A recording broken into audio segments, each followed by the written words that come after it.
Il est actuellement impossible de parler business et entrepreneuriat en Afrique sans pourtant parler d'Eric Mandala. Sa réussite et sa fortune surprennent énormément des gens, sans parler de son parcours qui changera votre façon de voir la vie.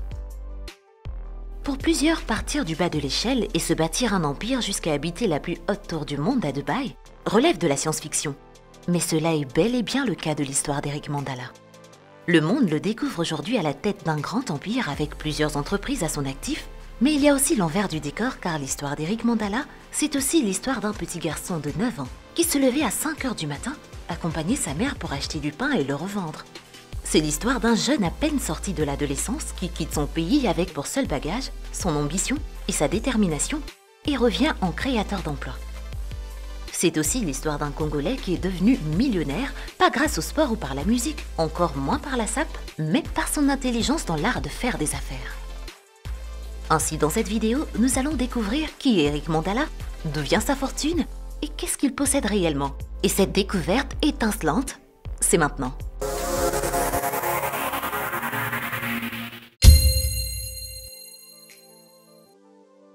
Eric Mandala Kinzenga voit le jour à Kinshasa, capitale de la République démocratique du Congo, le 26 juin 1976.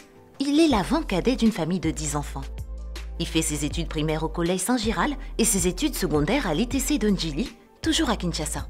Dès ses 9 ans, il commence déjà à apprendre l'art de faire des affaires, car il dit qu'il a grandi dans cet esprit d'entrepreneuriat, hérité de ses parents, particulièrement de sa mère qui l'accompagnait dans des petites affaires de survie familiale. Eric Mandala n'a jamais oublié cette expérience, car c'était une sombre période pour le petit garçon qu'il était, mais aussi une des plus belles formations dans l'art des affaires. Eric Mandala raconte: Il y a quelque chose que ma mère m'a appris dans les affaires. Lorsqu'on allait chercher du pain chez les boulangeries à revendre, c'était difficile pour moi à cette époque-là, et j'avais comme l'impression que Dieu ne m'aimait pas. On faisait presque 6 km à pied, à 5 heures pour arriver à la boulangerie. Et pour me remonter les morales et me garder motivé, ma mère me racontait des petites histoires en chemin. Elle me détaillait aussi les business et me disait qu'il y a des moments où on peut connaître des échecs. Mais si tu as l'idée que l'échec t'amène les germes de la réussite, ça te donne l'espoir d'essayer. Et d'essayer encore. Et enfin, tu deviendras grand.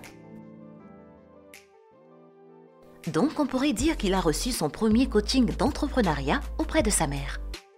Pour parfaire ses connaissances des affaires déjà ancrées en lui, il fait une formation en management à l'École supérieure des arts et métiers de Paris de 2013 à 2014 et poursuit actuellement ses études à l'Institut supérieur de commerce à Kinshasa.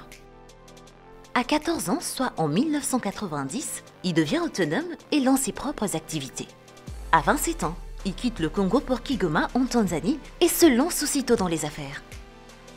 Quelques années plus tard, il arrive à Nairobi au Kenya, toujours pour les affaires, et se met au service de M. Armstrong, un grand homme d'affaires œuvrant dans le domaine de transport.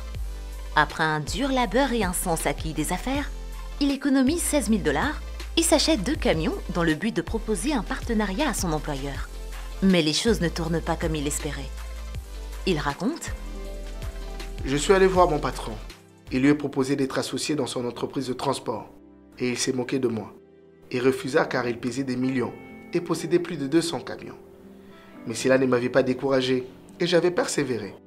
J'avais encore sollicité un autre rendez-vous et je suis tombé pile poil le jour où tous ces camions étaient partis en location. Et mes 2 camions étaient sa dernière chance car il avait des marchandises à acheminer. C'était le début de notre collaboration et de mon ascension dans les affaires. L'homme finit par moissonner ce qu'il a semé. C'est que tu n'as pas cherché. Tu ne peux pas le trouver. En 2008, il lance à Nairobi sa première entreprise, Mandala International, spécialisée dans le transport. Le succès de cette entreprise va mettre en confiance d'autres investisseurs qui le conduiront dans le commerce du diamant, une de ses principales activités à ce jour. En 2012, il crée la société Faman, une société concentrée sur le commerce du diamant et de l'or, l'immobilier et l'investissement en RDC, au Kenya et en Afrique du Sud, la production des papiers hygiéniques et des entreprises de transport, puis en 2015, il rebaptise Faman en Obstiné SARL. Pour ceux qui pensaient que la richesse lui était tombée du ciel, vous êtes d'accord avec nous pour dire qu'il est vraiment un des véritables modèles de self-made man à l'africaine et pourquoi pas à la congolaise. Son histoire ne mérite-t-elle pas la mention d'une success story? À vous d'en juger.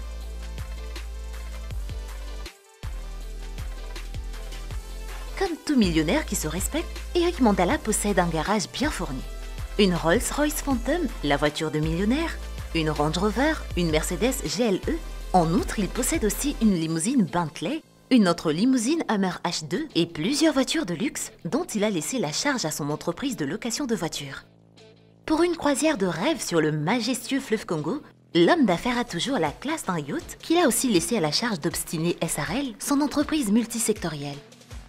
En immobilier, il possède plusieurs maisons et appartements en RDC, dont un bon nombre d'appartements de luxe dans la somptueuse et célèbre cité du fleuve à Kinshasa, et bientôt il achèvera l'immeuble Mandala Tower dans un quartier chic de la capitale congolaise. Il possède aussi quelques bricoles immobilières au Kenya, en Angola, et plusieurs appartements et villas en Afrique du Sud. Notons également que sa société Obstiné Immobilier s'occupe de location d'appartements, de villas et autres biens immobiliers. En plus de cela, il possède des propriétés dans la ville de Dubaï aux Émirats Arabes Unis, des appartements dans le Burj Khalifa. Sans tourner autour du pot, Eric Mandala est le premier Congolais à habiter la plus haute tour du monde.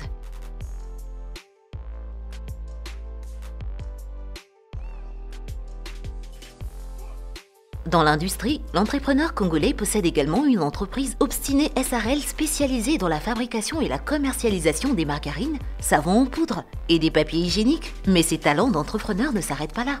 Oh non! L'intrépide homme d'affaires africain a également investi dans une chaîne de télévision à caractère événementiel avec des équipements de dernière génération dignes d'un studio hollywoodien. Il occupe le poste de président du conseil d'administration de Univers Group Télévision, surnommé par le public la chaîne à l'image 4K. La chaîne de télévision est dirigée par sa sœur, une pro du monde des médias. Les studios de la chaîne sont également situés dans la fameuse cité du fleuve à Kinshasa. L'un des principaux secteurs d'activité d'Eric Mandala est le diamant. Il possède un grand département dans Obstiné SRL qui œuvre également dans l'achat et la vente des pierres précieuses. Et rares sont les diamantaires qui gardent leur constance comme lui. L'insatiable investisseur a aussi investi dans l'agroalimentaire avec une grande ferme où l'on élève plusieurs bovins et il se lance également dans la production de farine et mettra bientôt la main sur le marché congolais et africain de la farine de maïs bio ainsi que d'autres sortes de farine. Étant lui-même un vrai self-made man, il a créé en 2019 un club d'entrepreneurs qui nomme Obstiné Leadership Club avec l'ambition de regrouper des femmes et des hommes qui doivent symboliser la réussite dans leur secteur d'activité. En utilisant ses expériences et ses formations en management avec des experts, il prépare déjà les millionnaires de demain. N'est-ce pas là une preuve de sa grandeur d'âme ? Adulé et chanté plusieurs fois par des musiciens congolais, entouré par des célébrités, des hommes d'État, des superstars comme Mutombo Dikembe et même avec d'autres grands hommes d'affaires comme Ahmed Bellassar, Eric Mandala reste pour autant un humble et fervent chrétien. Ce philanthrope est un humaniste avéré et il ne cesse de multiplier des œuvres caritatives auprès de ses compatriotes. Il est vice-président de la fondation Maria Piron qui vient en aide aux enfants délaissés, aux malades et aux personnes âgées, une initiative de son épouse Maria Piron Mandala, à qui nous consacrerons une vidéo car elle est également une philanthrope comme son époux. Eric Mandala œuvre aussi avec la fondation Sarah Mandala et grâce à lui ils ont doté d'un système de distribution d'eau potable tout un village à Ntsélé. La scène des réjouissances des habitants du village à la vue de l'eau sortant du robinet pour la première fois ne pourrait pas vous laisser indifférent.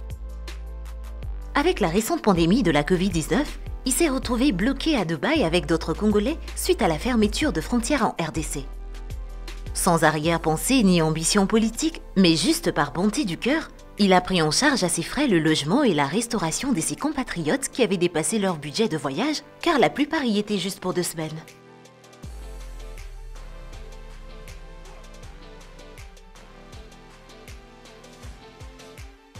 Pensez-vous toujours que la jeunesse africaine ne possède pas de grands hommes exemplaires ? Eric Mandala est vraiment la preuve que l'on peut avoir une grande fortune et garder les pieds sur terre. Merci d'avoir suivi cette vidéo. Et si elle vous a plu, n'oubliez pas d'aimer et de vous abonner pour plus de contenu enrichissant. Partagez le lien à vos proches. Aussi, dites-nous dans les commentaires quelles autres personnalités inspirantes vous voulez entendre parler dans nos prochaines vidéos.